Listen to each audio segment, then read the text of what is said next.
Welcome to A Course in Miracles, the practice. Understanding is not necessary to apply these daily practices.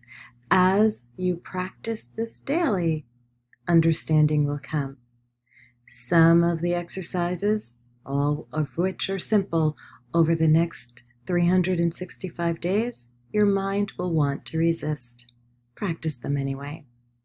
And welcome to A Course in Miracles, the practice. Welcome to A Course in Miracles, the practice. Today we are on practice prompt 134, and the prompt for today's practice is, let me perceive forgiveness as it is.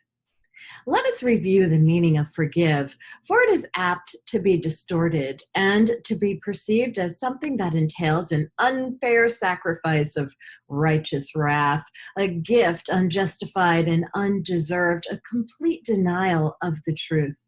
In such a view, forgiveness may be seen as mere eccentric folly, and this course appeared to wrest salvation on a whim. This twisted view of what forgiveness means is easily corrected when you can accept the fact that pardon is not asked for what is true. It must be limited to what is false. It is irrelevant to everything except illusions. Truth is God's creation, and to pardon that is meaningless. All truth belongs to Him, reflects His laws, and radiates His love. Does this need pardon?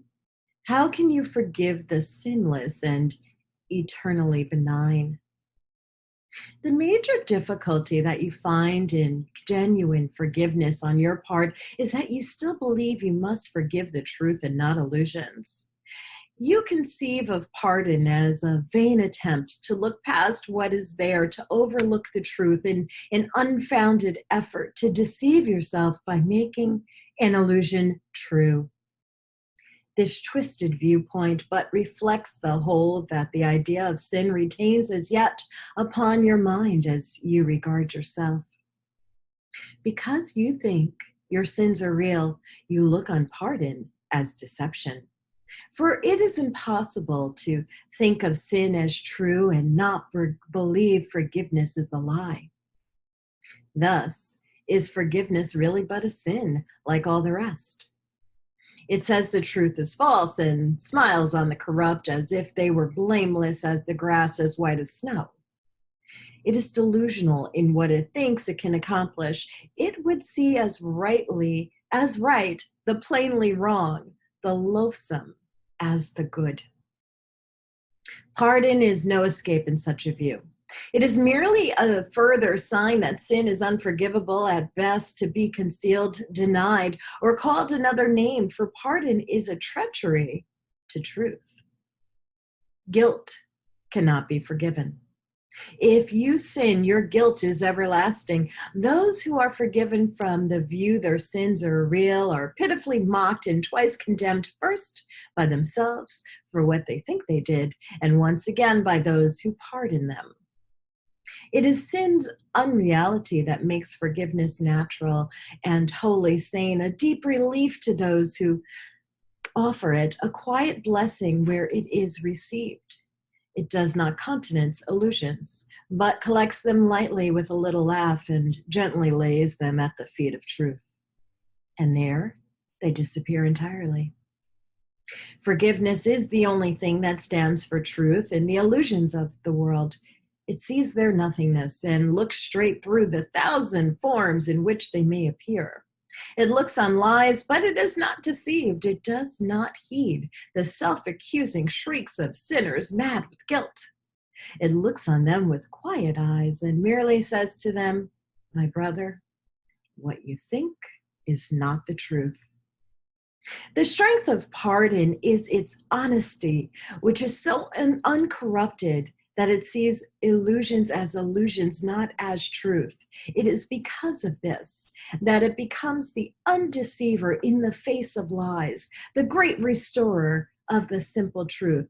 By its ability to overlook what is not there, it opens up the way to truth, which has been blocked by dreams of guilt.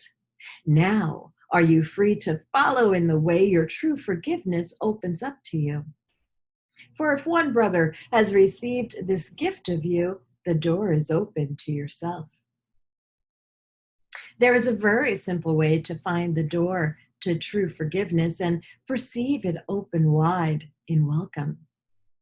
When you feel that you are tempted to accuse someone of sin in any form, do not allow your mind to dwell on what you think he did, for that is self-deception.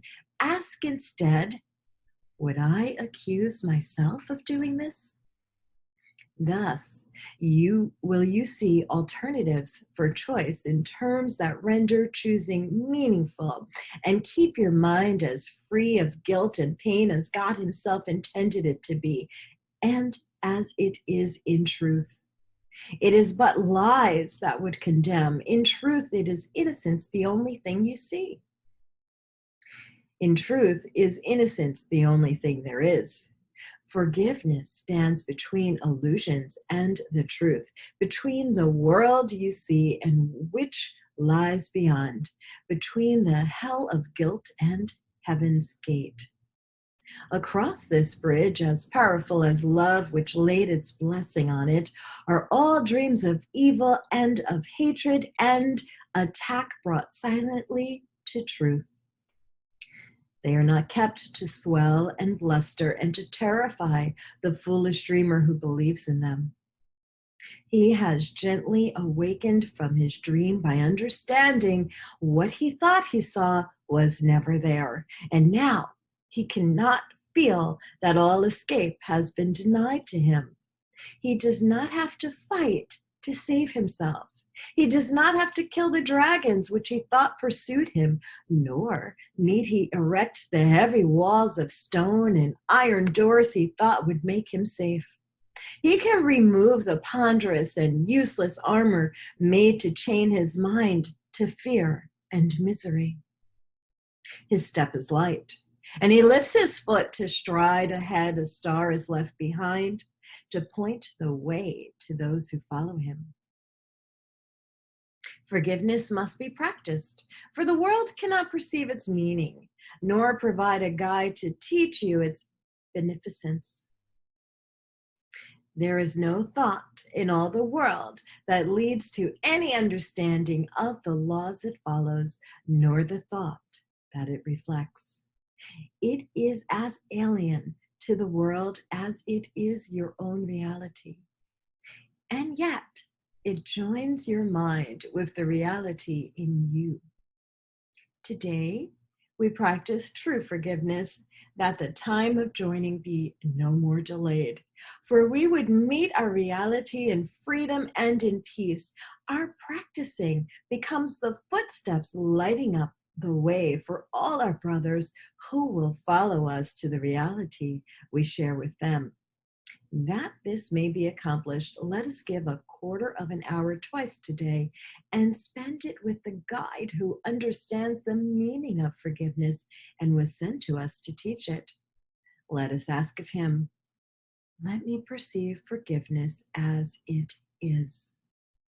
Then choose one brother as he will direct, and catalog his sins, as one by one they cross your mind. Be certain not to dwell on any one of them, but realize that you are using his offenses, but to save the world from all ideas of sin. Briefly, consider all the evil things you thought of him, and each time ask yourself, would I condemn myself for doing this? Let him be freed from all the thoughts you had of sin in him, and now you are prepared for freedom. If you have been practicing thus far in willingness and honesty, you will begin to sense a lifting up, a lightening of weight across your chest, a deep and certain feeling of relief. The time remaining should be given to experiencing the escape from all the heavy chains you sought to lay upon your brother, but were laid upon yourself.